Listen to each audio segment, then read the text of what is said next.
Here is an example of 2D Fourier transform with a real image. In the top left is the source image. In the top middle is K-space. K-space is filled by performing a Fourier transform on the source image. In the top right is the reconstructed image, which is formed by taking the inverse Fourier transform of K-space. The source image is sampled at many different spatial frequencies, which are represented with a color overlay. The contribution of that spatial frequency to the image is shown on the bottom in the middle. In the center of K-space, spatial frequencies are low, and the waves overlying the source image are big. The contribution of these lower frequencies is seen when only the center of K-space is filled.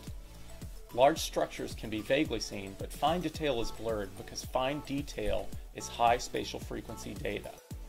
As we sample higher spatial frequencies, the waves overlying the source image become closer together and we move further to the edge of K-space.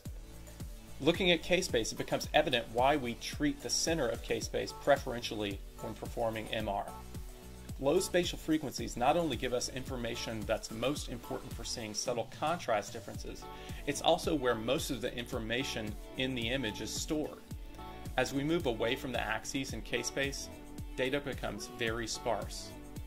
This is evident in the bottom middle panel that shows the contribution of that spatial frequency to the final image. Near the edges of K-space, the contribution is almost all black. Here's the same image undergoing 2D Fourier transform and then inverse 2D Fourier transform to create a resulting image. In the top left is the source image, in the top middle is K-space. K-space is filled by performing a Fourier transform on the source image, and in the top right is the reconstructed image, which is formed by taking the inverse Fourier transform of K-space. This time, however, K-space is filled from the outside in.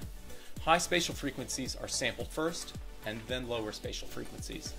This shows the difference between the contributions of the periphery and the center of K-space. Note how regions where there is a sharp change in brightness in the source image are first shown in the reconstructed image, and only when the center of K-space is filled do the differences in the brightnesses of larger objects become apparent.